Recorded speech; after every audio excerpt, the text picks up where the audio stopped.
how do I explain it? We got into interesting discussion in our Dota group or whatever, and so now we're just having a friendly discussion of two people who disagree on a lot of things. So we're gonna have a friendly discussion on things we disagree on. So that's how this is gonna go. I don't know how crazy everything's gonna get, or if it's probably not even gonna get crazy for real. But if you like rational conversation about different opinions on things, then I encourage you to stick around. Let's just hop right into it. I guess I should probably actually go like this. Let's bring this here, and then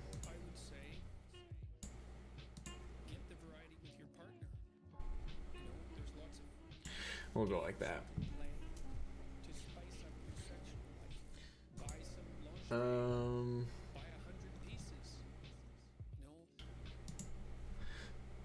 I get bored of that song. Ooh, are we alive? Hello? Hello? Yeah, we're live. Yeah, I'm gonna stop if I have to. Come on. I'm not.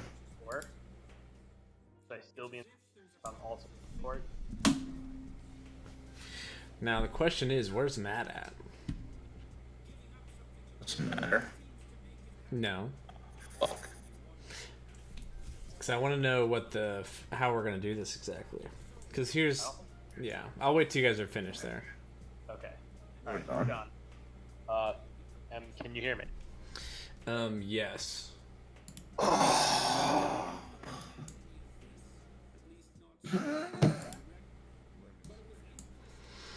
Dr. Nike, thank you for the follow. Oh, I should definitely leave. It's like a delay. Or not like 3 minutes, but I was trying to talk to what you're saying in Twitch. Like the timing. Don't talk. Don't listen to the Twitch. Just stay in cord. Yeah, no, I just spoke to Twitch. That's funny. Yeah, maybe a little bit of a delay there. Yeah, a lot of it. I will say though, now that I closed Twitch, I don't sitting in your newsroom. I didn't realize that you had a backdrop ready to go. No, that's just what it normally is. That's just funny that lines up there. That's funny. Immediately pre-prepared backdrop. No, I can drop the green screen. Now it's just a bedroom, an ugly bedroom. I already closed Twitch, so I don't even see the bedroom. I'm not there. Dude, Ag Squad, dude. So good. Axe Quap is pretty good in Overthrow. I feel like you got. No, they built it a lot too. Whenever it's not popular right now, but when Quap is played, No, I Ag Squad is really good. It's a really nice split push mechanism. John, I'm gonna ask you, what's the plan with this? Are we gonna talk in here? Are we gonna play Dota? Are we gonna talk and play Dota? I can't talk and play Dota. Okay. I know that I for won't. sure. Mao, he can hardly play Dota. Yeah, for real. You gotta cut me a little bit of slack there. I see Good how it point. is, Johnny. It's all right. You should go to see. Mar-a-Lago. Maybe get some golf in. Take after a commander in chief. Okay, Val. Okay. All right. I like to start up hot. No, it's true. That's how I'm this not. whole I'm thing not. got I'm not. started. I'm not like extremely educated on, but like, I think there's like just a personal thing that if you think Trump is like a good person, you're just like, or like a decent human, you're like, well, thanks. Well, it depends on your definition of decent person.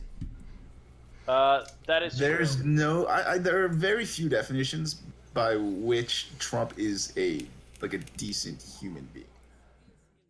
Well, Like if you look at his history of just everything, you know what I mean? Just like it's like yikes. Like yeah, like being Or- a Democrat since ever since before like 2005, he's been a Democrat. Does that include the part of the not decent person? Ooh. that's not like I'm just saying. Like I'm just referring. That there's nothing to do with him as a person though. Like you're just, you know what I mean? I just want to know what constitutes him not being a decent person. I'm not saying he's great. Okay, I think that but- I'll turn it back and make a more specific claim. Mao was talking Yeah, about. I'm how- just here to stir the pot. I was Like, I talking about I just don't golf. want That's fine. And in if we're specifically going to talk about how much golf he plays, if nothing else, he was a vocal critic of Obama for wasting taxpayer dollars to take vacation, and Trump has just done it more than he ever did. So like just on flat hypocrisy, you could point that out and say that that's not a characteristic of a good person in general. Sure. So I mean, I think most it was about presidents do that's play what we're golf, about to but- start. Yeah. What's up? Yeah. It's just how much you play golf, and also like if you're going to be somebody who plays golf, you would tend not to criticize other people for playing golf. Yeah. So Unless you're just a very vocal person who likes to just stir a pot. yeah, I'm with you. I can hear that point, but I mean, it's just like it is being a hypocrite, right? Yeah, like that's what you're fine. saying, you're the kind of person that is a hypocrite. Say what you're saying. Like if you're somebody that just likes to throw accusations out, well then sure. I mean, I guess if you're that kind of person, thing you do, but that's also just you would call a bad person. Yeah. And I don't want to be stuck on defending Trump's moral Yeah, I side don't of want to things. talk about Trump either, to be honest. But like, Yeah, you guys are trying to talk politics. I'm Right. personally just hate Trump. Well, I just think Like, it's I mean, hate is like, You know what I mean? Like I don't know. there's already so much conversation just trying to character roast Trump, and we can get into it, but it's going to be kind of rehashing stuff that you can find 1,000 other places. Yeah. And I'd rather Yeah. talk about policy. You know what I mean? Like, what are other issues? And I don't know if we ever Policy, yeah. what we're going to talk about, but like uh-huh. find some stake where we might say something that isn't just going to be kind of like throwing the same 5 cliches back. Yeah. So what's one? So one thing that's been on my mind recently that I have been, I guess, thinking through is Yeah. vaccinations. Now, Right. the only thing that's hypocritical to me about vaccinations, because it's a lot of, I would say, it's really everyone, but it encompasses also the left-leaning people that are condemning people that are anti-vax. Against. Yeah, but at the same time, one of their biggest arguments for abortion, along with that, is my body, my choice. But when it Right. comes to vaccinations, it's not your body anymore. It's a societal thing. So then, where's the line drawn? Yeah. No, I'm with you. There's definitely some like hypocrisy there. Like if you're gonna ask me, well, first of all, am I supposed to defend what I think, or just kind of defend what the What you think? I'm not going to make you defend Yeah. something you don't I mean, believe. Like, I'm not gonna make anybody take a vaccine, right? Like it is your Mhm. body. Like if people don't want to get back, they don't have to get back. Now I'm still gonna say it's stupid, misinformed. All of the research in the world would go to show that no risk and that there's real benefit. But I also don't. I mean, I think people almost just talk about it 'cause at this point, it's not even like something that I would see about for much. Mm-hmm. And maybe I People just wanna have have really vaccinated dumb things. friends online who just are. Yeah, I mean, I think online people in general just like to like talk about stuff like, man, look how dumb those other people are, and like vaccines have just become that, right? Like it's like a really easy thing for like some people to get like on a high horse and be like, look how dumb those people over there are. Yeah. Just kind of rile each other up about it. Yeah. But you know, it is a little crazy. It's like I don't know why you would want to get. Like, I don't know. Yeah, and I mean, you can make the same argument for abortion along the same lines, basically saying that there's many deficits aside from what many would claim to be a death of a human, and some people don't. But that's another discussion. There are medical deficits to an individual who does have an abortion, psychological and physical. And I would again. I mean, if we're gonna at least try to evaluate that one, if we're gonna try to evaluate of it. If you do it, there's negative costs. Who I would again say that's like I think abortion. If you're gonna talk about it, gets down to whether or not the state has a role in protecting the potential life of a child versus protecting the rights of an individual to seek voluntary medical care. And there are some tough questions there that Yeah. I don't have the answer to. Not an issue that I involved in, but yeah, at least with that one part of it, again, it comes down to like I don't want to get involved in. that's fair. So, I know we were that discussing stuff. a little bit about socialism. We may be able to yeah, have a little bit more meaty discussion along those lines. yeah, it's probably a good one. So in general, the general topic, like social service, right? Like how much of what government for versus how much do we expect to be paid for? You broke up a little bit there. I didn't get the last part you said there. Yeah, it's just like the general conversation is how much do we expect people to pay for themselves versus how much do we expect government to cover for everything. Right? Yeah. That's kind of, I wouldn't frame it as socialism because, like, to me, socialism is one extreme of that, but it's where along that line you fall. Like, obviously, nobody's arguing that we should go privatize firefighters. That, you know, instead of firefighters being paid for by taxes, everybody should have to go sign up for fire insurance, and we'll have different companies compete to put out fires when they stop. I mean, we're all pretty much okay with the idea that there are firefighters. Yeah. But medicine, we're not as right. There's like a lot of really heated discussion about whether or not medical care should be covered by the state. Education's another one where people don't know how much education should or shouldn't. Like K through 12, nobody's arguing that K through 12 there shouldn't be public education. Pretty much everybody's on board.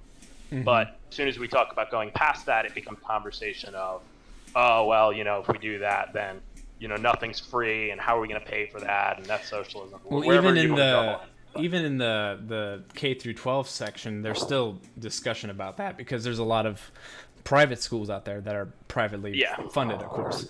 And if you don't live in the district, you're not, quote unquote, legally allowed to attend the private school in a lot of states. And so it's almost forcing a kid to go into a public school rather than a private school that's a little bit further away. Yeah. It's a mess. I definitely don't think it's perfect anywhere, but I mean, that's the general topic, right? It's like, where do we expect who to pay for what?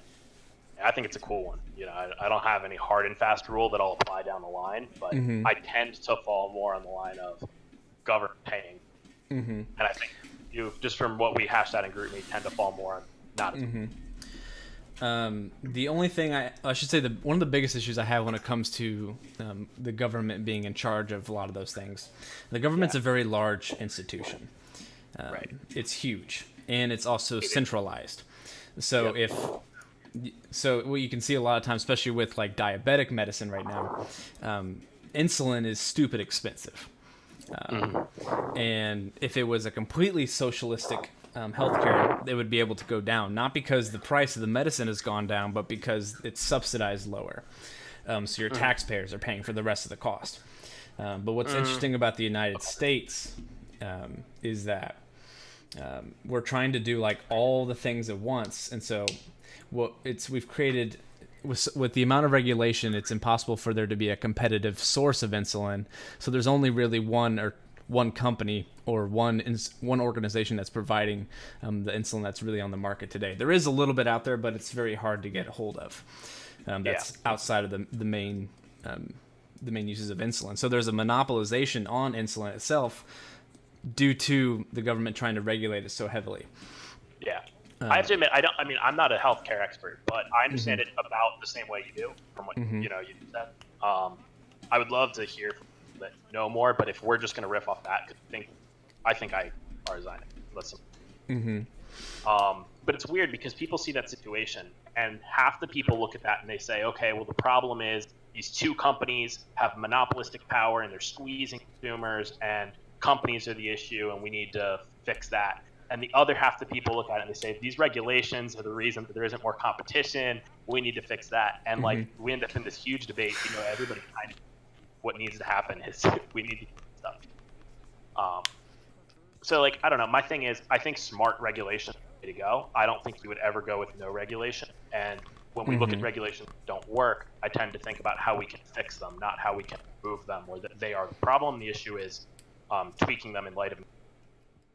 So wouldn't be getting rid of some of the regulation though also be a part of a solution in order to fix things? Some of them. Yeah, I mean some of them. I'm not saying going full libertarian or anything. No. Yeah, no. It's just that's not the first axe I grab. So like again, I would tend to think if we have regulations right now, for example, maybe we have some regulations say if you produce insulin, you have to follow these steps. I would tend to think, okay, let's not tell people how to do it. Let's tell them the outcome they have to get to. If they can demonstrate with data, if some new company comes up with a new process to do it, they can submit a report of saying, here's the research we've done to say that this process is safe, and cool, we'll allow that to go. And so what needs to change is that the regulation is less prescriptive, but we'll still have some requirement for the company to do some minimum amount of research on impact. submit that for public filing.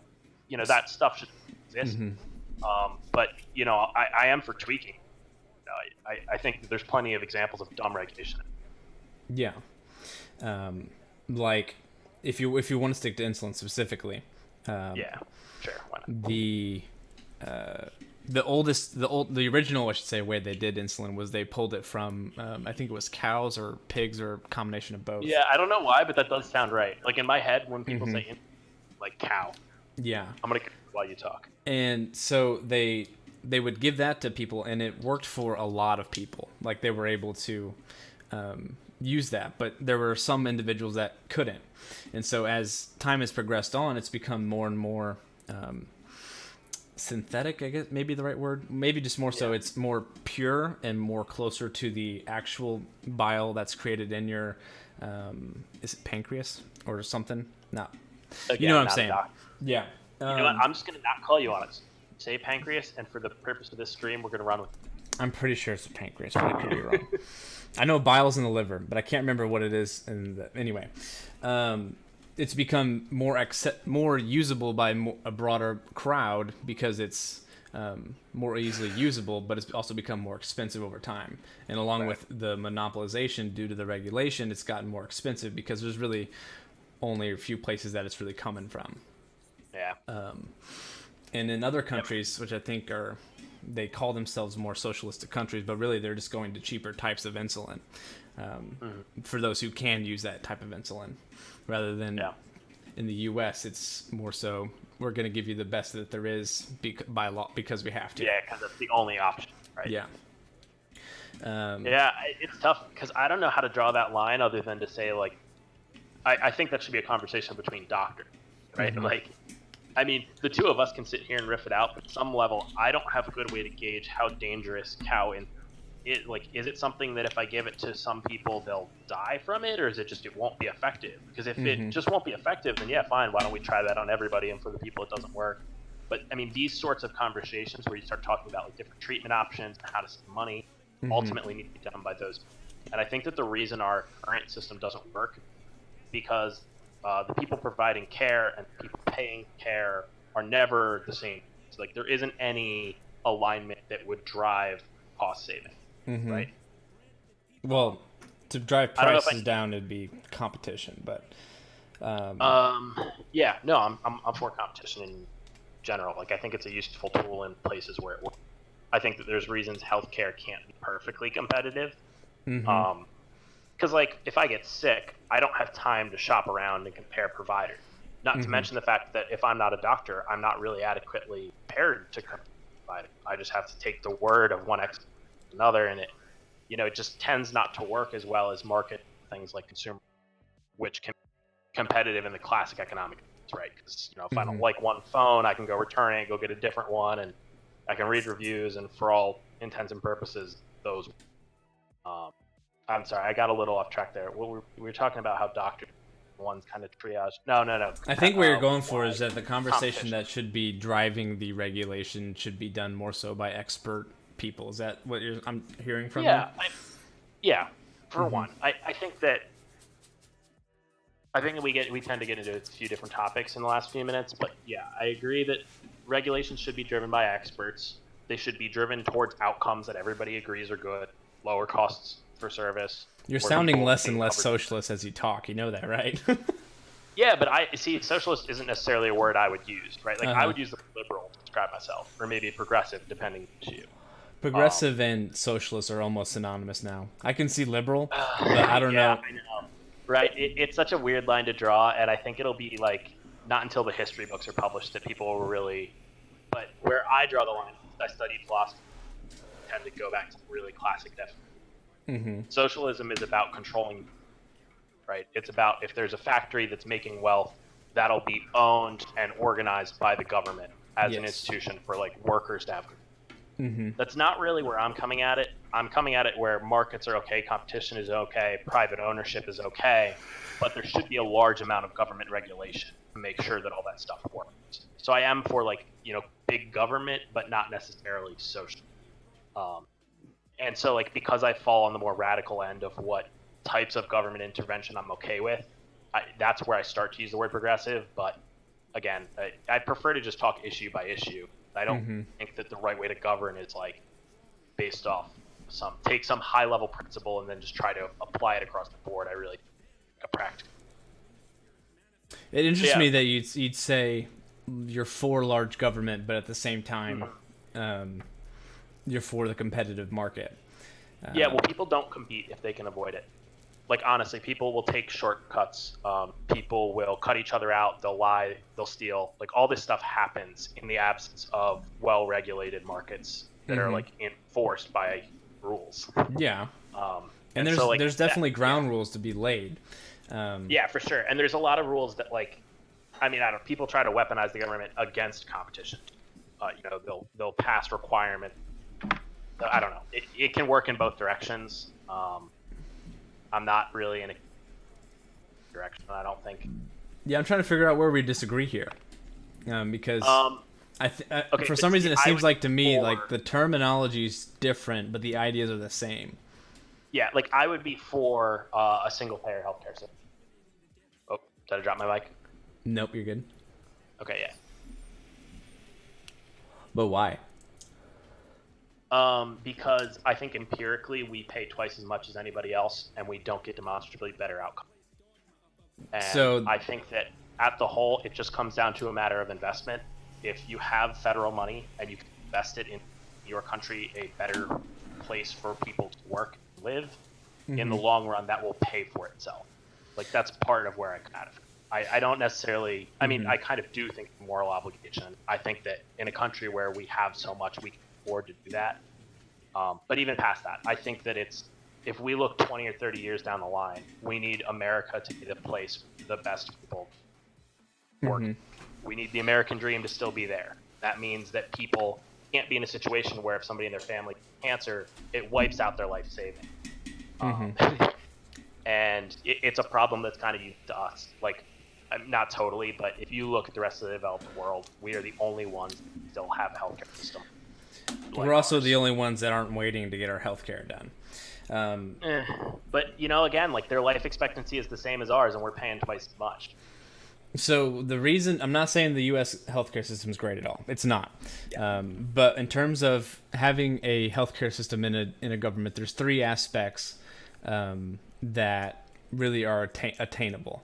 There's universality, affordability, and quality.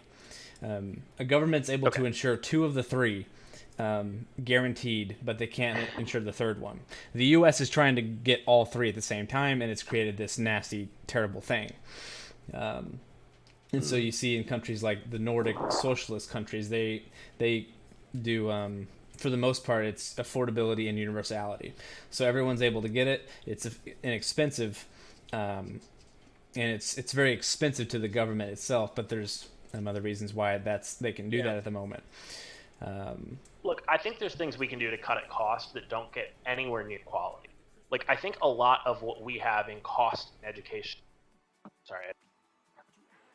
healthcare, are things like, right? Like, the amount of insurance that doctors have to pay is entirely a result of the legal framework that they're in, where they're liable, they are. And I'm not saying that we should, like, get rid of doctor liable quality.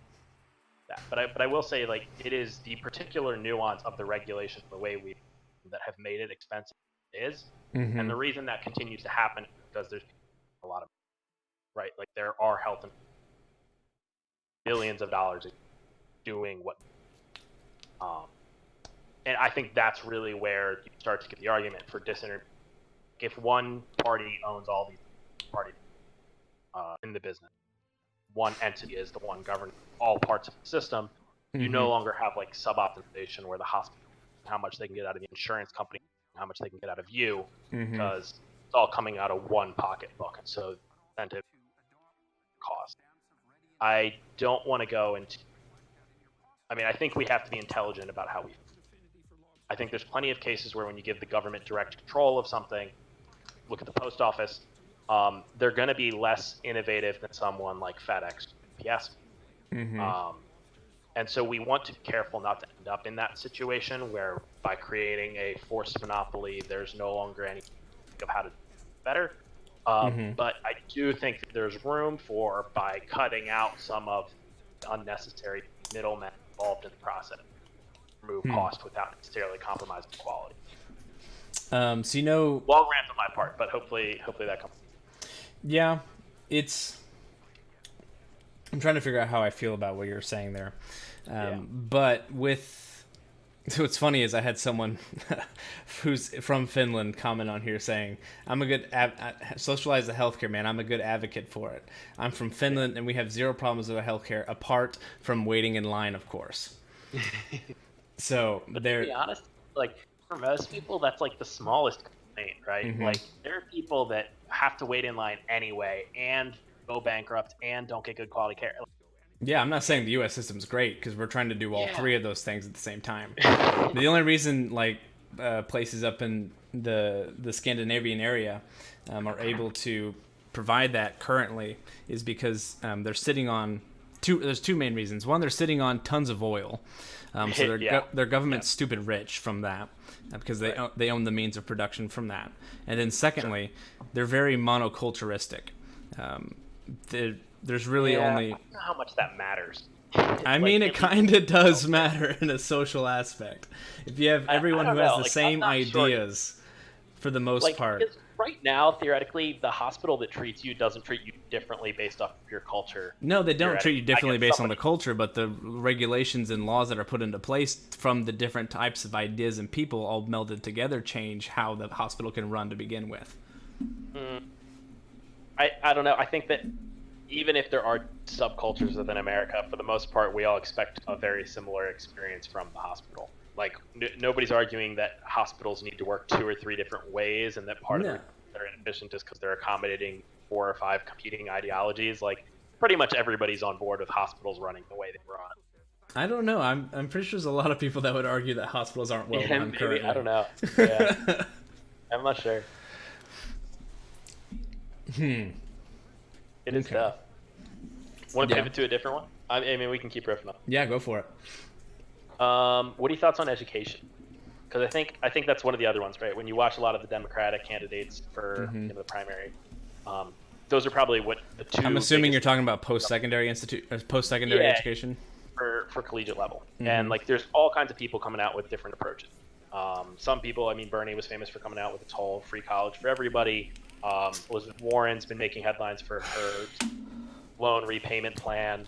Yeah. So one of the things I want to ask about your thoughts on we'll start with the loan repayment. What do you do for the individuals who did not go to college or did not have loans to go to college? Yeah. I don't like the loan repayment idea at all. Yeah. I think it's stupid on a lot. I mean, okay, maybe it's not stupid, but I think it's the wrong answer on multiple levels. Mm-hmm. Yeah, I mean, it's for me, and this we can almost get into talking about housing after, but the answer to the problem is never just increase the amount of money circulating, right? Like the answer isn't going to be give people more access to student loans. That's how we got into the situation there. By making the only solution to the problem pumping more money availability into potential students, it just increases the bidding war for the same degrees. They get more expensive. It's a dumb. Well, even when you subsidize tuition, so for instance, I work at a college in admission, so it's kind of funny. That's cool. But as you raise the subsidization level, so for instance, there's the Pell Grant, right? That pretty much everyone who is not middle class is eligible for, and you can receive like a decent amount of money for your term or whatever. Okay. So you set that bar. Let's say for easy numbers, we'll do really easy numbers. Let's say it's $100, and $100. Yeah, so everyone's allowed $100 for their college tuition. In a competitive market, the colleges will see that, and those who are setting the price for admissions is like, oh, everyone's allotted $100. I'm gonna make my tuition $150, so we can make some more money on that. So that way we can provide better services or whatever. The more money we have, the better service we can provide. Yep, I agree. And it rewards people that, to your point earlier about people who didn't take out loans, it rewards the people that took out loans that they weren't able to repay. And that's- ultimately, I mean, part of me is also just deeply uncomfortable with, like, when you think about what actually happens, it isn't like we think of it in terms of these students having their debts removed, but what she's suggesting is that we hand a bunch of money to crediting institutions that lent them money. and then I just also don't- burden us to pay for it in taxes later on. Yeah, exactly. I don't love as a policy that what you're proposing is to raise taxes to give a bunch of money to bank. Like, if that's your pitch, it's a really tough sell, and I'm just not on. Yeah. Yeah. So I mean, I have a lot of thoughts. I think that, in general, part of the reason I think that It sounds like you're against the Bernie/Warren arguments for education. I'm more okay with Bernie. I'm more okay with, in general. I will say I think that we need to steer school to the point of even being okay with the idea of the government. So how seriously did you take high school? Mediocre. Mediocre. So if you were given a free college education, Would I have taken it more seriously? would you have taken it more seriously if it would just been the next step after high school? So let me say two things, or let me say one thing, and then I'll respond to that. So, like, my backdrop for all this is that we need to get more people educated. We cannot compete with places like China in the next 30 years if we do not educate our workers. Mm-hmm. Fundamentally, the skills that we need to compete in the future will be different than the ones we needed in the past, and an educated workforce is more necessary than ever. We need to educate people people without being authoritarian like China. For sure. Agree. That's the biggest challenge. Yeah, I mean, because I think we need to compete with them to prove that our model works. But it won't if we lose, right? Like, we do have to think a little bit pragmatically about, okay, it is going to be important for us to be able to build bridges, program computer software, do the challenges that a modern world requires. And by putting all of the cost of education on the people who need to get the education, a lot of the times, as a society, if you look at it on a macro level, we are just going to end up with a smaller proportion of people educated than they will in their model of paying. And I'm all for, I think there's positive externalities to education.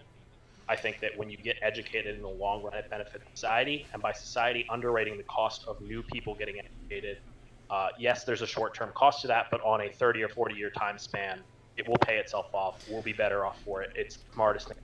So the people who got loans, say they got $60,000 of loans, and then right after they get out of college, they are now everyone's being offered for free. So now they have the extra tax burden along with the $60,000 loan. What about? So, I mean, again, if you listen to any liberal talk, for the most part, they will say that that's not going to be paying for the policy proposal.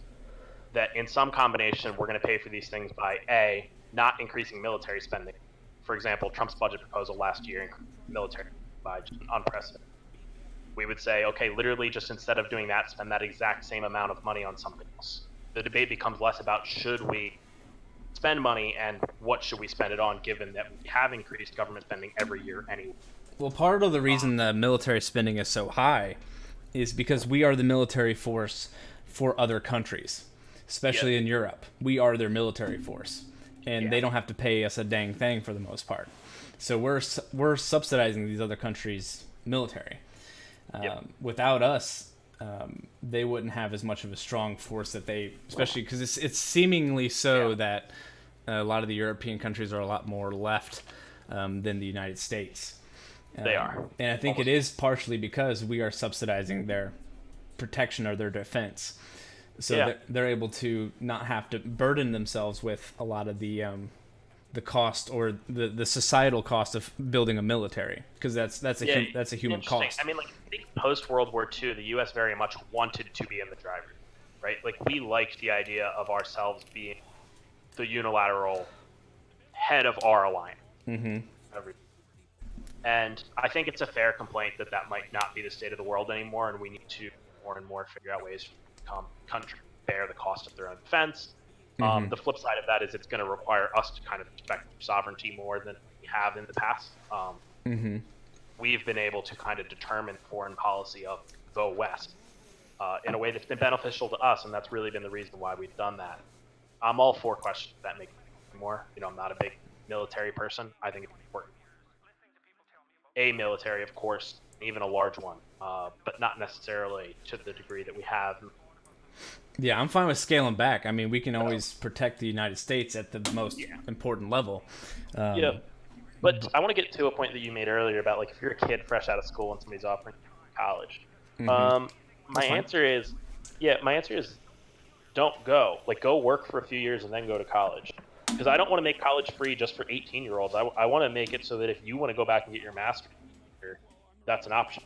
And maybe you still have to aptitude test into it, or whatever it is. But I don't think that the answer is to have 18-year-old kids necessarily. I mean, I say all the time that I think it's ridiculous that college works the way it does in the U.S., where people kind of treat it as a party.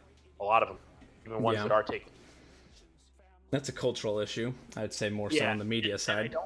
And I don't think that what we need is more undergraduate necessarily, right? Like, I don't think it's just getting that first 4-year degree that's important.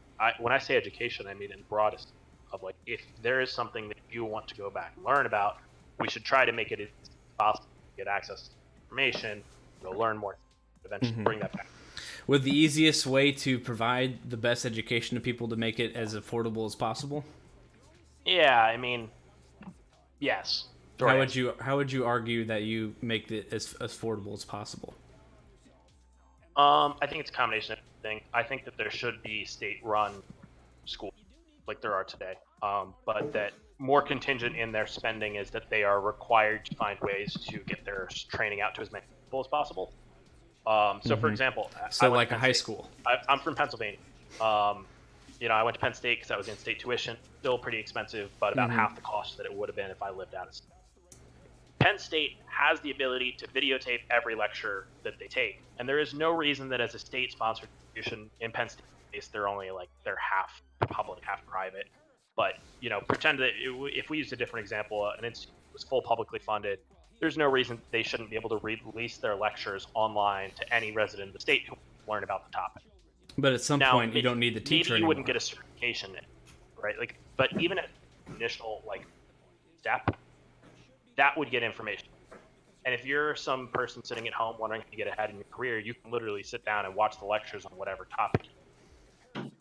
I mean, you can already partially do that right now, but it's not mandatory. Yeah. Because if it's state mandatory, then at some point the amount of teachers that are needed is going to dwindle down. Good. Yeah. Good. So you're wanting to make it more competitive. Well, yeah. I mean, to some extent, yes. My goal is to get as many people educated as possible. To your point earlier about how you can only control so many levers. If the way that we get education. Wait, what point did I make? You were talking about healthcare, and you were saying that there's in terms lever, of cost lever.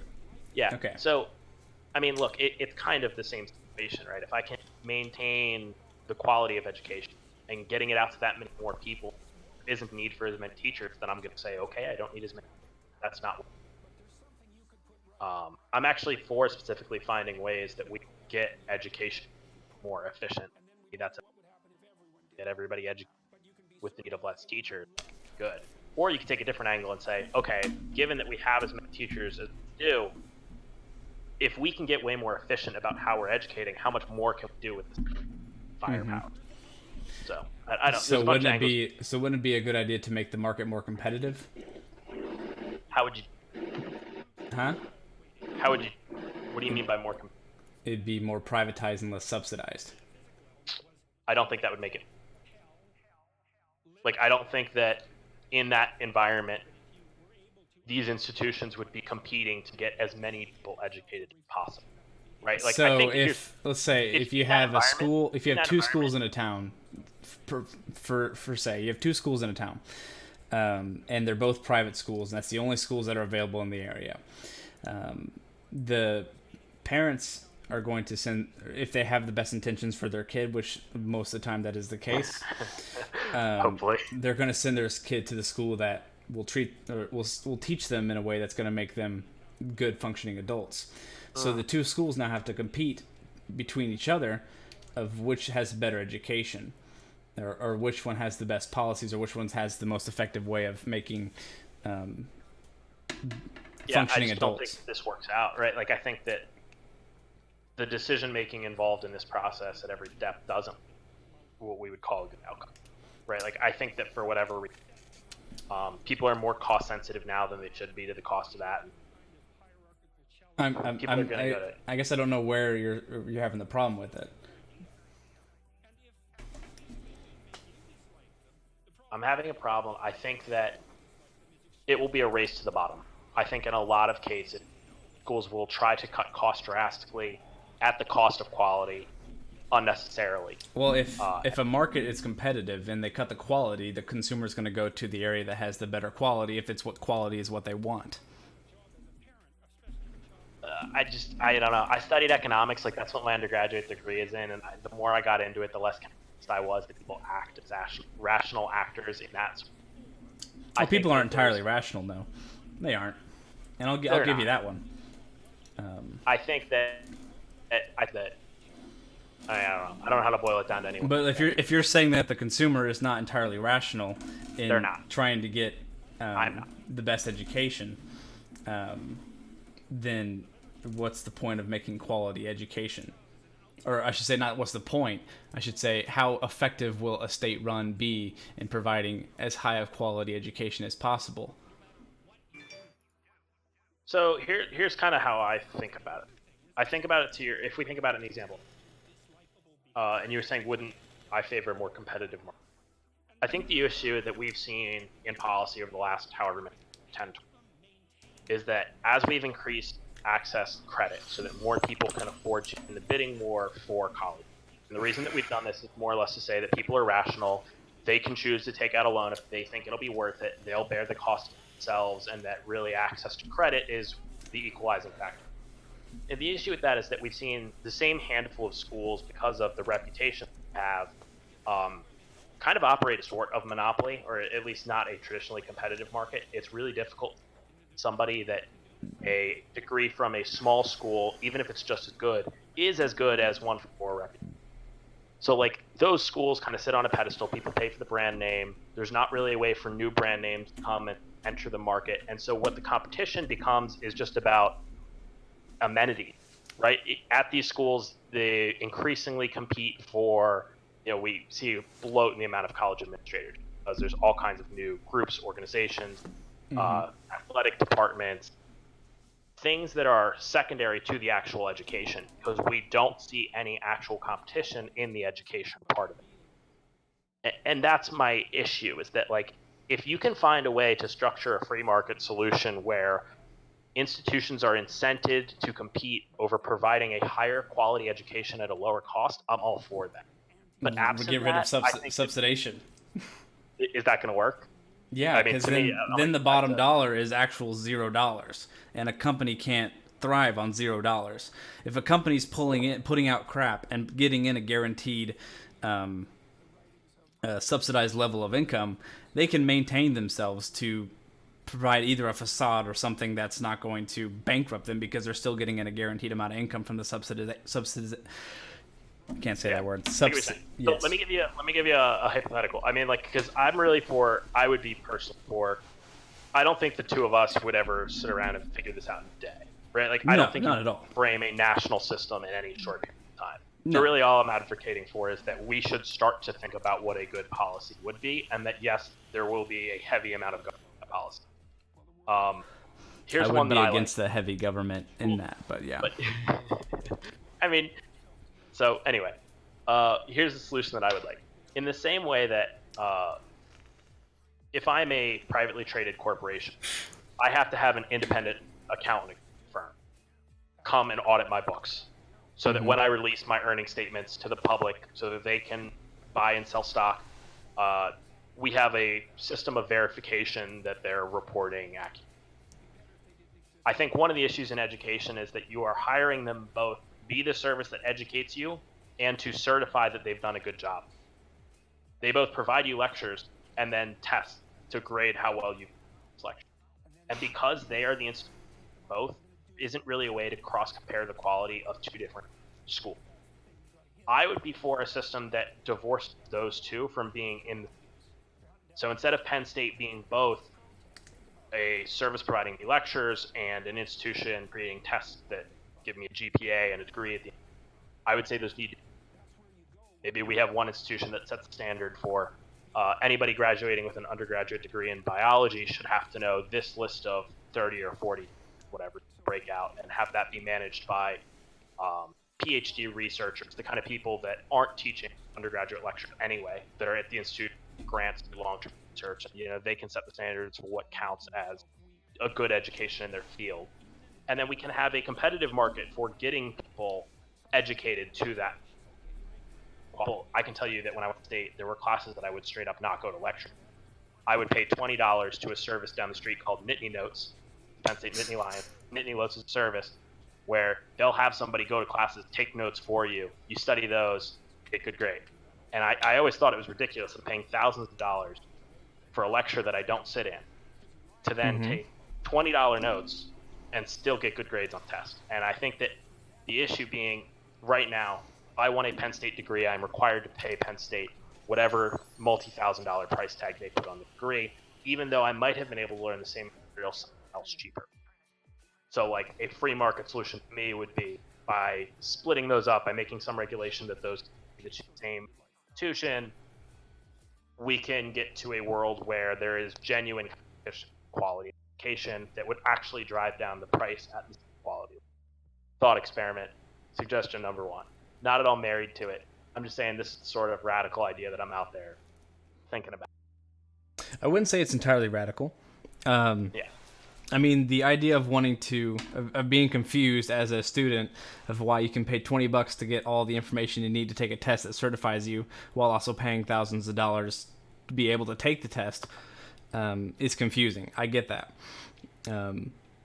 It definitely brings up a point of like what's the point of paying this much money for those courses? That's inherently not a free market question to ask. Like, generally, in any other, like if there was some private industry, like, all we could really say is it worth it here? It's take it or leave it.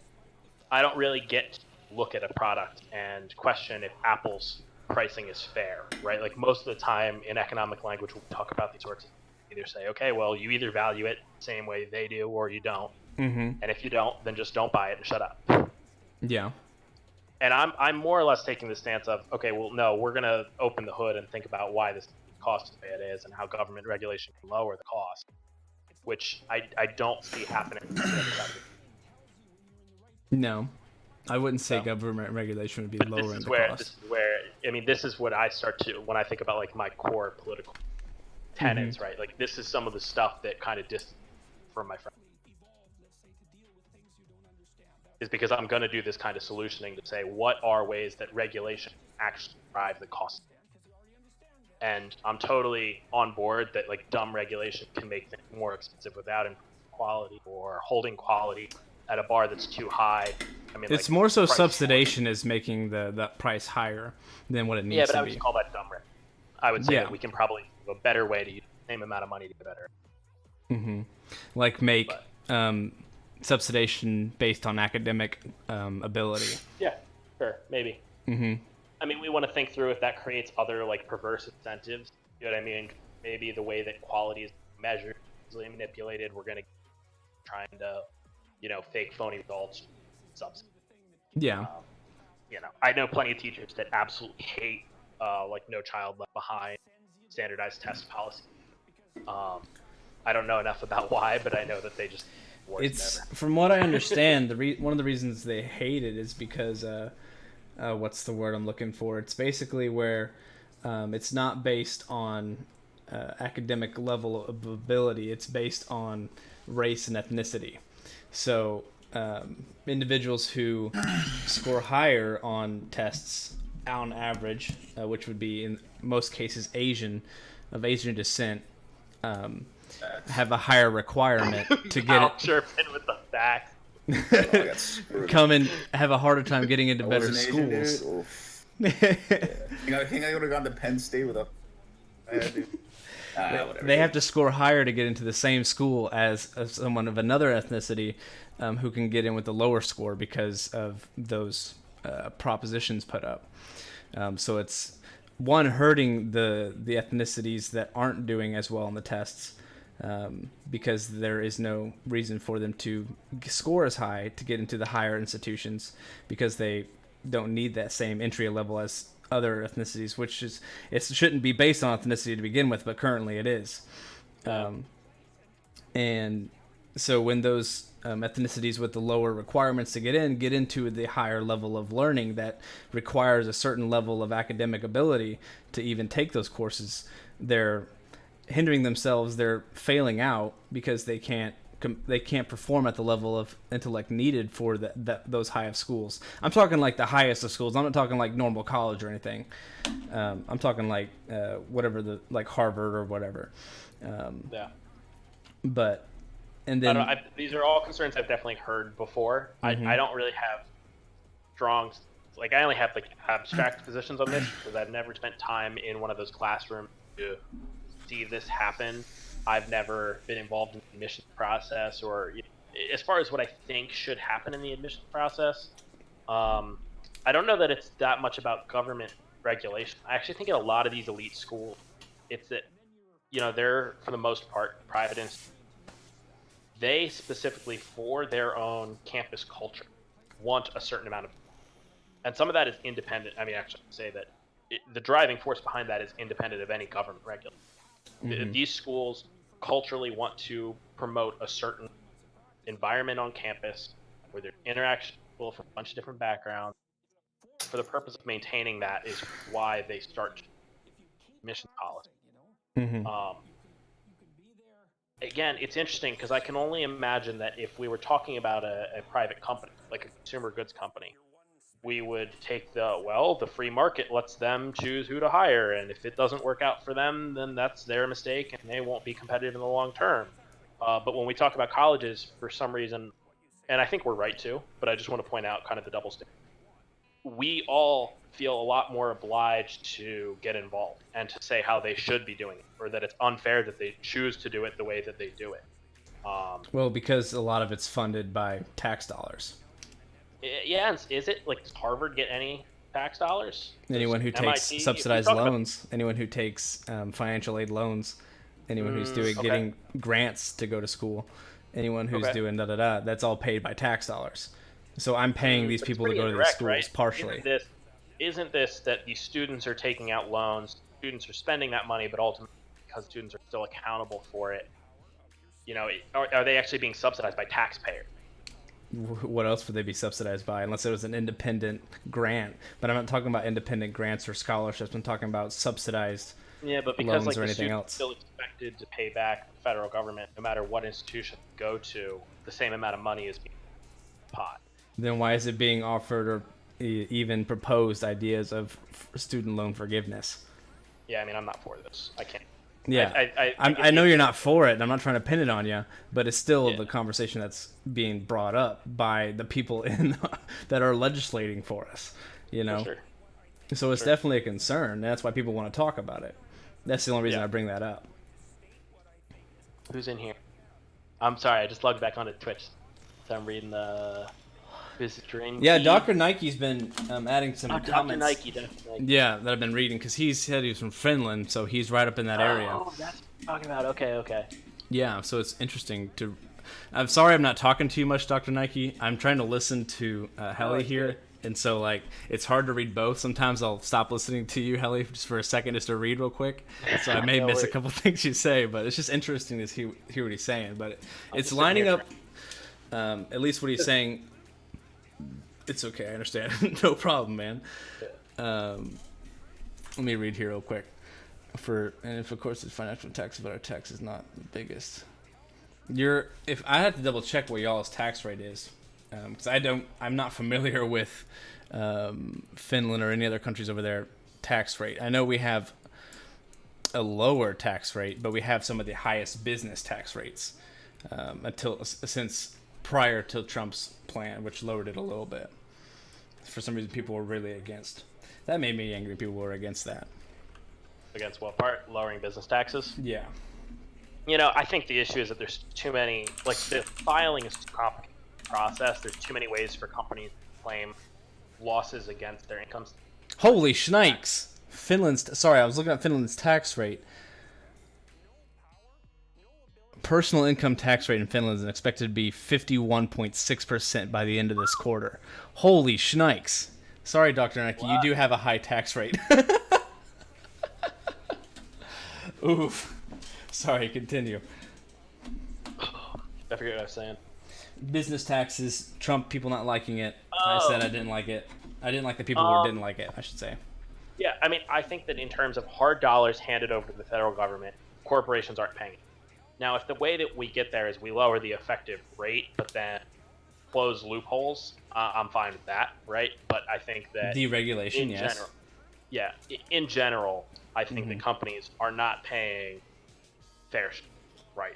Especially these international companies that gain a lot by operating in the U.S. by taking advantage of U.S. infrastructure and market. They pay expensive accountants and lawyers to find ways to avoid their tax burden, and I don't blame them. Like, I get that if You the put them law's in a written free the way it market, is, and then that's the way if it's the law's built. written the way it is, each Yeah. of them is under an obligation to their shareholders to pay the minimum amount that they're legally required.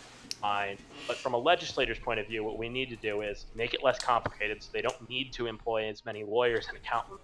They can spend more money doing the things that make them competitive. Have a lower rate, fine. If the rate's too high, lower it some, but make sure that it's being paid across the board. And that's where I get confused, because you're saying the same things I would be saying, but at the same time, you're simultaneously saying, I want bigger government. Because I think average Americans agree on a lot of it. They do. For the most part, America agrees with a lot of things. I don't know where to take this next, but we probably do agree. I think that. I guess I'm more so confused about your definition of big government, because if a lot of things you're saying aren't big government, at least from what I understand what big government is. So I guess I'm confused with what you mean by big government.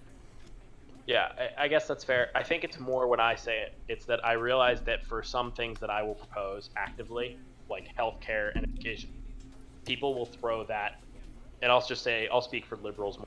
People will throw that in liberal space. They'll say, you want big government. And at some level, probably in the last 10 years, people have just started taking it as a badge of pride, and they'll say, fuck it, yeah, you know what, if that's what you're going to call it, that is. So there is a version of big government I'm not for, and that's maybe what you're thinking. Depends on... tax rate in the USA, it's between 20 and high 30s, depending on your, level of income. I think you can low enough not pay income to be so wrong about that. Say that one more time. I think if you're low enough, you don't pay income tax. No, if you make less than, I think it's either $18,000 or $20,000 a year, there is no taxes, or it's extremely minimal. So I know it's at basically the poverty rate. So it's sometimes dependent on state as well, but because the poverty rate in rural Alabama is going to be a lot lower than the poverty rate in San Diego, California. Because if I'm not mistaken, over on the West Coast, the poverty line is somewhere around $70,000 a year. That sounds crazy to most people, either in the Midwest or somewhere else that's not a super high income place or a highly subsidized place. No, I get it. I live in New York City, so. Yeah, but then you come down here, and someone where I live makes $50,000 a year. They're pretty much set to do whatever they want down here. So it's very dependent on region of where you're at. Okay. Sorry, reset back. When I talk about big government, I guess what I mean is that the government, and I think it should be in a referee role, should be involved in more. Oh, definitely a referee role. If your version of big government is assuming that they're going to be a player, then with you, we should avoid that wherever possible. Mm-hmm. But when I say big government, it's that I think that they need to be in more things currently. And in some cases, I guess I will say, like healthcare and education, I'm okay with that. I don't know. As soon as you start giving people an inch of rope, they'll take you a mile. Yeah, I'm not sure I'm convinced by that, man. Because any version of the U.S. government I've ever seen takes hell and high water to move an inch. So I'm not worried about if we give an inch, they're going to run another mile, because it'll take them a long time to run a mile. But yeah, it'll take a long time, and then we can raise hell when that happens. But I'm not going to be afraid of that to take the first step. It just. Yeah. What's another like classic? Let me give you one, because this is one that this is one that in liberal circles they're like, conservatives are crazy. I can't believe that everybody just doesn't agree on. Go for it. What are your thoughts on things like Citizens United? Of what? Citizens United. There's a I'm gonna need to know what Supreme more Court that case. is. Okay, so great. This is cool. We're breaking down the echo chamber. So Citizens United is a Supreme Court case that happened years ago about money in politics. And chief finding of it is that corporations have a right to political free speech, and that certain restrictions on campaign contributions are illegal. And as a result, there's a rise of called super PACs. They are anonymous political entities that are allowed to be given unlimited amounts of money from undisclosed donors and spend that on political messaging however it's one of the things that people on the left side of the aisle are campaigning on, passing laws to fix it, even as far as, we need a constitutional amendment to fix it, but that's what we do. Any money in politics should have to be accounted for, right? Like, you shouldn't be able to put money into politics without having a human face behind this is who is supporting the message. Mm-hmm. So it's actually crazy. If you'd never heard of it, then we don't really need to hash it out. But No, maybe I just mean, the hear me point out. against it would be, what about unions? Yeah. Well, the It's- answer would be unions are allowed to do this, but they should. Well, because Because they're left-leaning? no, it isn't about what side of the aisle you're on. It's that Yeah. if you're willing to say, here's who we are and what we're supporting, you should have to disclose your list of donors and who gave how much. Mhm. And that a union could still do that. And we're not against political free speech. What we're against is the fact that it's entirely dark. That, like, you can do this in a way that is outside of public view. I feel like that wouldn't be a one-sided issue, because I mean, maybe there are more I that don't are think it going on the right end of things, but I would not assume that there are none on the left end. Yeah. So No, I don't know. I mean, again, I kind of assumed that we would agree, Mhm. but it's one I was just throwing out there. Yeah. I mean, yeah, money is speech, and people who have more money can speak more, quote unquote, Yeah. with that logic. I mean, I understand it, and it But I makes think sense.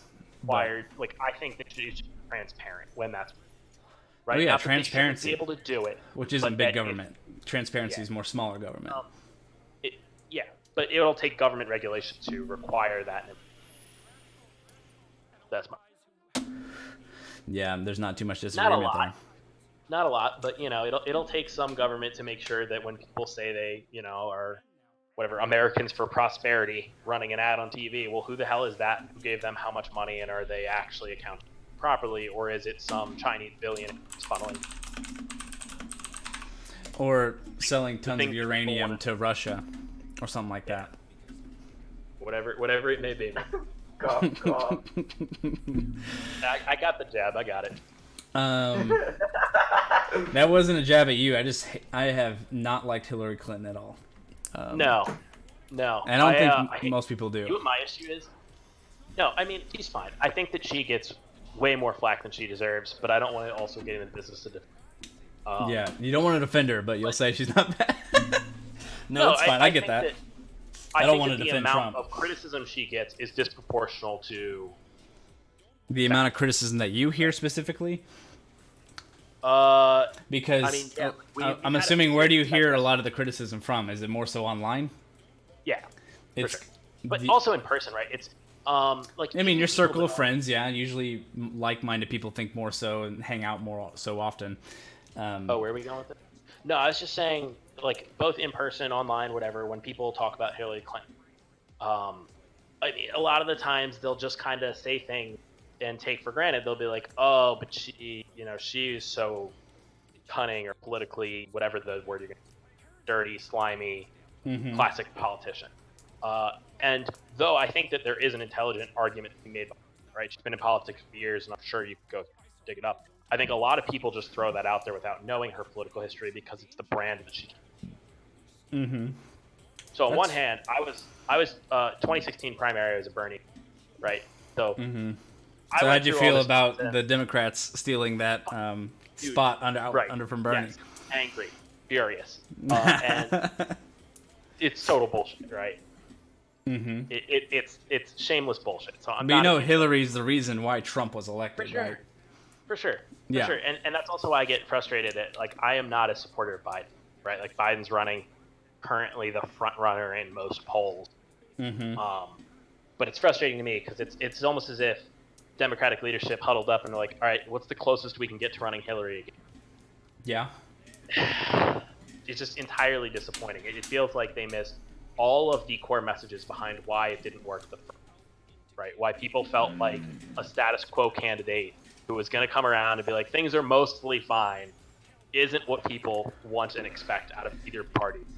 Because the money but that's being spent is being spent behind those individuals who are being elected. And you can Google, like, his first few events were funded by large financial interests, like classic Wall Street type. Whereas half the Democratic field at this point has said that they're only accepting small dollar donations from individuals. So, like, it just What's that individual's name who was leading the polls? It's like, I'm pretty sure he's an Asian guy. I can't remember his name though. Probably Yang. I think that's right. His campaign put out a poster saying they're not PAC funded or whatever. But then on Facebook, the person who posted the ad was a PAC. It was So I will it's say, you can get into this when you look into Citizens United more later. One of the requirements of it is that it can't be in coordination with it. So you can spend an unlimited amount of money, but you can't spend it while coordinating with the campaign on where you're going to spend it, what you're going to say, things like that. So he actually, by law, can't control what PACs say on his behalf. So I won't hold that against him. What he's saying is that his campaign isn't accepting money from PAC or from, which it's a nuanced point to make, but I think it's kind of important that a PAC posting something he said is outside of his control. He can't really help it.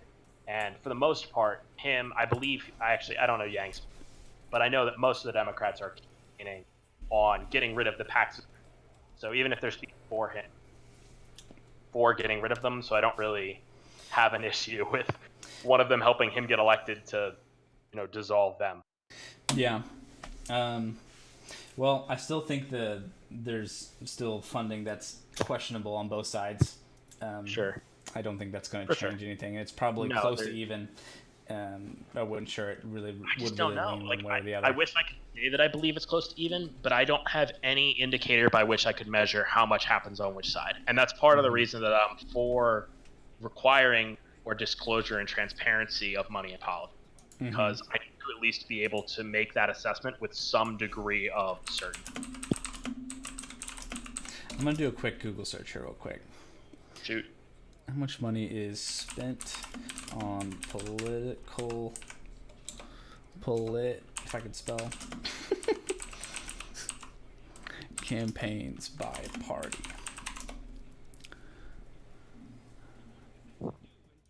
I think the issue is you're only going to capture direct. So, like, you're going to capture the amount of money that campaigns spend, but you're not going to capture, for example, like in some states, you'll have an issue where, like, a new casino is going to get built, and the casino association runs their own ad trying to get people to vote for or against a particular candidate or ballot referendum. And money like that isn't captured as often, stuff like this. And in 2019, where a lot of the stuff's happening online, like focused, targeted ads on Facebook and Google and whatever other sites, I think there's a lot of money that we would call political that isn't going to get measured in ways. So, would you say the Washington Post is credible? Is this a change of subject, or do you have a Washington Post? I have a Washington Post that gives me numbers. I generally trust the Washington Post. So this is just looking at the 2016 election of Hillary and Trump, right? All together, encompassing all the different types of incomes, the way they got their money together. Hillary spent a total of $1.4 billion, and Trump spent $957 million. Good God, 0.6. that's a lot of money. Yeah, almost. It's over. It's close to $2.5 billion. 2/3 of it would be Hillary Clinton, and then the other third would be Trump. In terms of PACs, super PACs, Hillary received $200 million, and Trump received $79 million. Party and joint fundraising committees. Hillary was $598 million, and Trump was 543 million. And then Hillary Clinton campaign and Donald Trump's campaign, Hillary Clinton's campaign fund was 600. Drop the article, Gord, so I can. Yeah, no problem. Yes, that'd probably be easier to do than reading it all cool. entirely. I feel like it contributes to like the stream aspect of it. Yeah. I feel like we're I should probably bring that over here on stream too, so people can see that there. Yeah. good. It's a real Joe Rogan. Yeah, real Joe Rogan. Jamie, bring that up. Yeah, exactly. But yeah, so that's why I guess I feel like it would be more so on the Yeah. left you know side what? of things. I don't. You know, this is one of those situations where I don't care right and left, right? Because Yeah. in my head, as somebody That's that still a lot of supported money Bernie, total. As somebody that supported Bernie, Hillary is still taking dark money that I don't want in politics. And Yeah. that's the reason we got a candidate that I wasn't super happy about, right? Mm-hmm. And to me, that's part of the reason why my team lost. I don't like, but I'm going to say it. My team lost because we put up somebody who's not Garbage. great, took a Yeah. bunch of dark money, and like it's a shitty situation all around. And I think more kind of something we could all agree to that. Definitely would agree on more transparency. I'm not against transparency. It keeps people accountable, and accountability seems is what we need most in politics at this point. I like the little The what? at the very top of the article. You see like Trump. They have little cartoons of them. Yeah, Kind of really cartoon. I like. it's definitely an interesting cartoon of both of them. I'll say that. One thing. Oh shoot! I just had it in my head. What was it?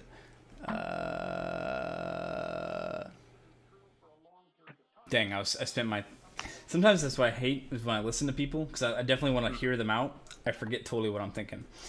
Yeah. And I have very faint remnants of it in my brain right now. Let's see if I can look around and see if I can remember what I was looking at. No, I'm not going to remember it. Do you want to talk about... Probably the last thing we could talk about, if anything, would be immigration. And that'll be the whole world. We'll solve. Yeah. We'll have covered all of politics. Would you want to discuss immigration at all? Yeah. This is a tough one, right? Because I think that It's a pretty bipartisan issue for the way it's appeared to be, at least. Well, okay. So, like, first of all, I'm trying to be pretty civil in this thing and policy. If we get to talking about things like specific to Trump's presidency and the way that the migrant caravan was hyped up to be it was a campaign. It was not a national, by any objective measure. It was something that used the power of government to create a fake story to scare people, just to rally votes. Something conservatives, if you look up the past, have done over and over again. Fear of the other to get, hey, we need to protect strong America, whatever. I won't get into all that. I just tried to, like, alphabet soup garbage. Yeah, I don't There's really that care path. about that either. Yeah, we could take that path of conversation, but like productive. It's not productive at all. It's hard. I think that you see on the left, there's some division where Bernie recognizes that a lot of his social spending programs won't work. People from other flow in. Chance that we should all strict, and he says, "Oh, we're just not ready." Yeah. Whereas other candidates kind of take classic, like American, we should be taking the best the world has to offer in. That's strong, lax. Ideologically, I fall more towards that second camp, right? Like, I think that in general, if we can get more people here through a legal avenue and paying taxes, that's a good. Yeah. The only issue with doing it legally at this point is that the system is so backed up and so poorly set up at the moment. We have because we have a system that's intentionally set to make it. Like, even if you are coming out of a Western European country with a PhD, unless you have a company willing to sponsor your application, it's more or less impossible, right? Like, the average person, most other countries want to come follow the American. And I'm fine with people who have these like credibilities behind them and wanting to come contribute to our economy. I have no problem with that, as I don't think anyone really does. The only problem is there's the middle class to fill out, which there's a lot of people around the world that want to come to America to be a part of that and contribute. Sure. And a generation ago, it was like guys coming over to start a pizza shop from Italy. right? Like if I'm just gonna, stereotypical, I'll be Yeah. shameless. What about Chinese people in laundromats, dude? Yeah. Like,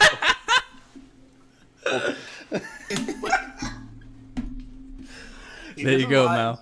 I'm just here, dude. Put this on a stream, right? But anyway, That's funny. I'm Asian. I can say it. It's different. You know it is. You know. There we go. That's a topic you can talk about. Wait, that's no, correctness there. so what I think of it, you think back to Generation 2, right? You have this stereotypical story about like some Italian immigrant coming over and starting a pizza shop. He's not going to have a PhD to apply with. He's No. going to be an uneducated worker coming over with nothing other than a criminal and a willingness to work hard. And the question is, are we still willing to take that kind of person, or are we going to admit to ourselves we are not the America we used to be? The rules have changed, that for whatever reason we're no longer able to. And I think that's really where I come down on it, where I'm thoroughly disappointed by politics. But very few of them have taken a stance. I'm going to create a legal path to citizenship for people that want to work hard, pay taxes. They don't have to be some shiny Ivy Tower educated, whatever. You want to just come over here and follow the rules, work for a land, whatever the hell, you can do it.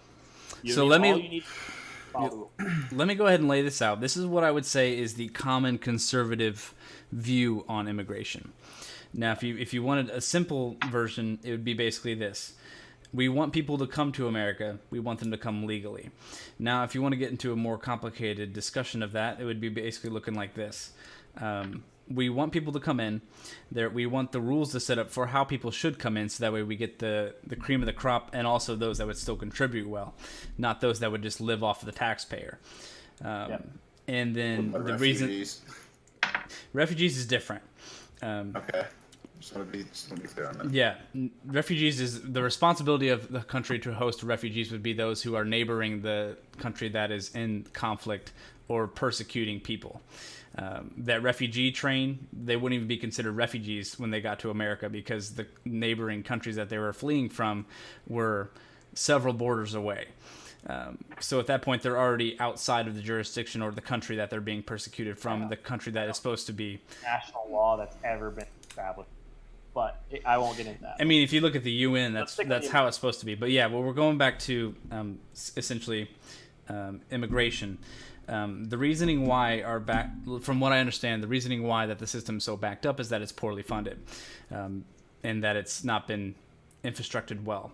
And the reasoning why that it's not being infrastructured well is because the money that's being supposed to be dedicated towards legal immigration is going towards how do I put it? The cost of illegal immigration. So not just the good people that are legally coming over, but also the bad. Because you can't deny that. I mean, even it's still a small percentage. There is still a cost to illegal immigration, whether they're coming in for malicious purposes or benevolent purposes. And I'm not against borders, right? Yeah. But my thing is, if we're going to talk about border security, I'm going to take it in place of how much can we do efficiently? What is the best way to do it? Yeah, and that's where I'm going with that, essentially, is a wall is not going to stop everything. Of course, it's not going to. But it will stop some things.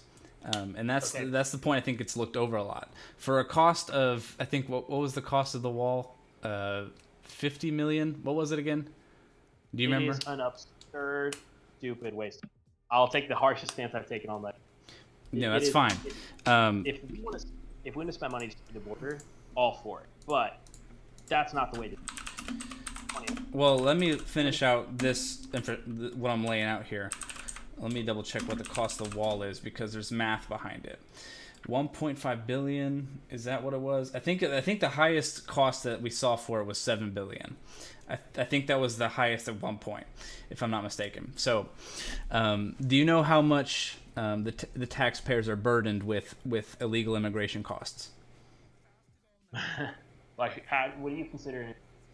Deportation, crime cleanup, and then also just basically the what's it called? The welfare state for those who do apply or who do receive welfare type things that are illegal. No, I don't. Right? Because again, we're just ad-libbing conversation. Yeah.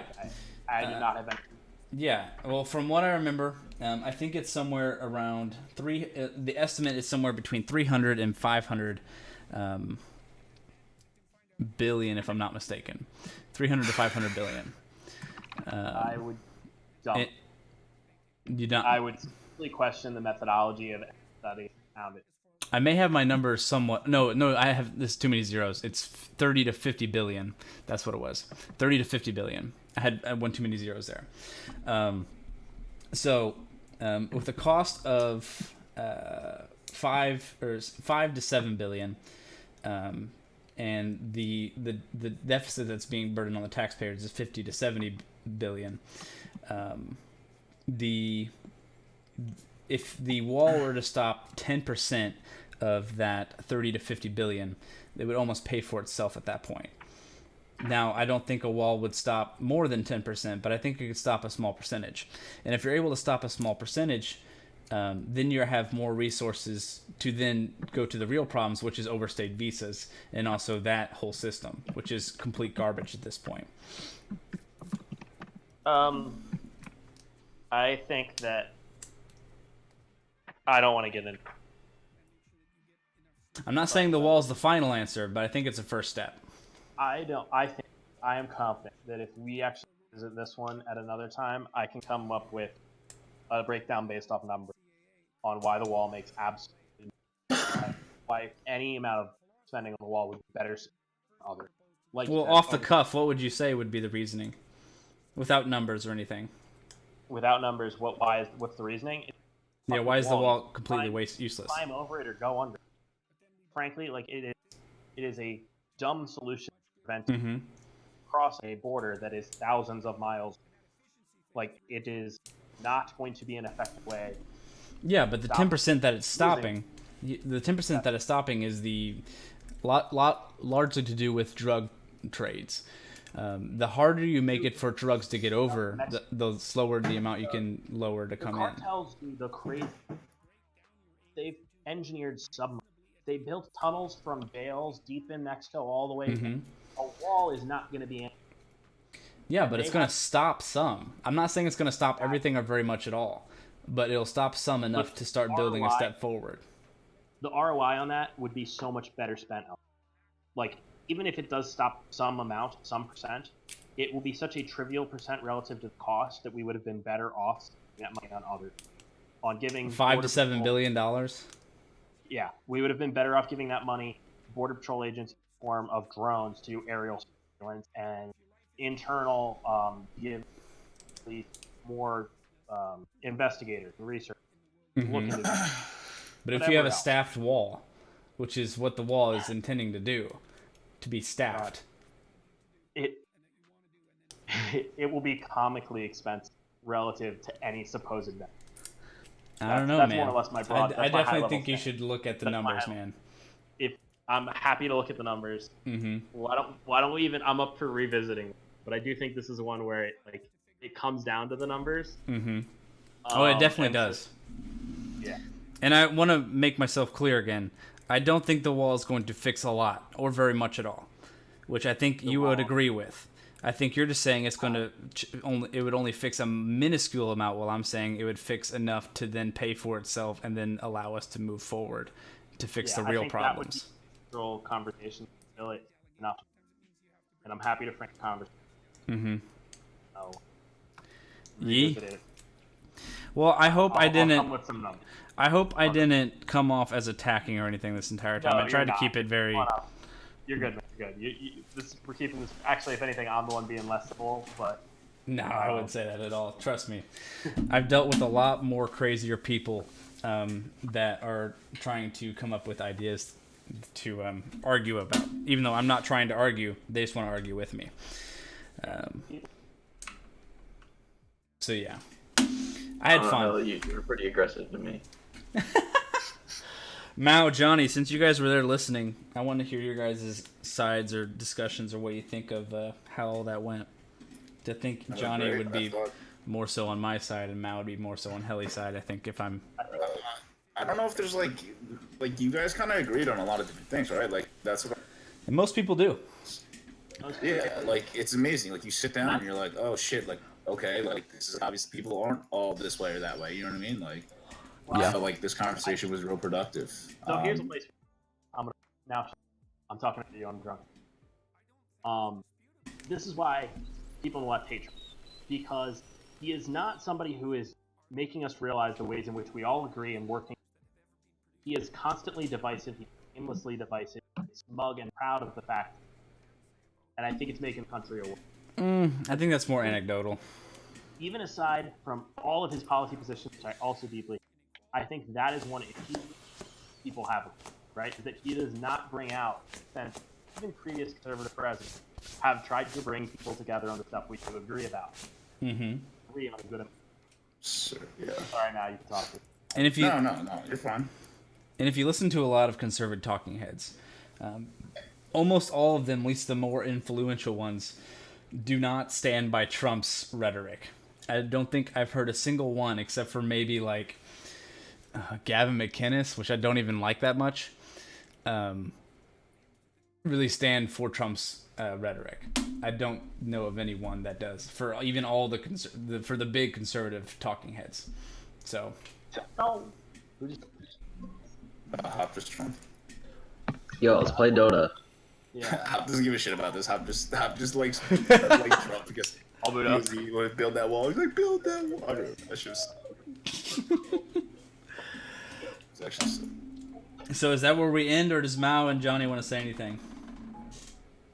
I want to hear So- Johnny and Mao, but I haven't heard anything I don't from really Johnny. have any. John. Just Yeah. fun. We're going to let's agree on topics more so that we can come more talk about whatever. Of course, I'm always for And a that. few times I was kind of like, I just don't know enough about health. Yeah, healthcare is tricky, and it's what we should do. I think we should make us either. I guess there's the group me, but that's supposed to be Dota only. We should have some sort of either group me or Discord, so that way I can put some stuff on my side of the things, and you can put some stuff on your side of the things. And I would definitely like to read up. I mean, do you guys just want to make another group me or make like a text message like group chat? I mean, I like Discord more, but you know, it's whatever. Well, I'm gonna go. I'm gonna say goodnight to the stream, and we'll definitely keep in touch and do some more things. It was fun. Yeah. I had a good time. All right, Love hop you on. guys. Bye.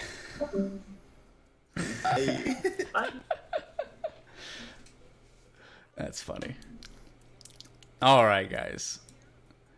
So that was a long-winded thing. I guess I should mark the end of that. I should have marked the beginning too, but that was good. I may have to get the clip of that discussion. I hope that it came across well audio-wise. But yeah. Y'all, I'm gonna go, sleep and stuff because, life is a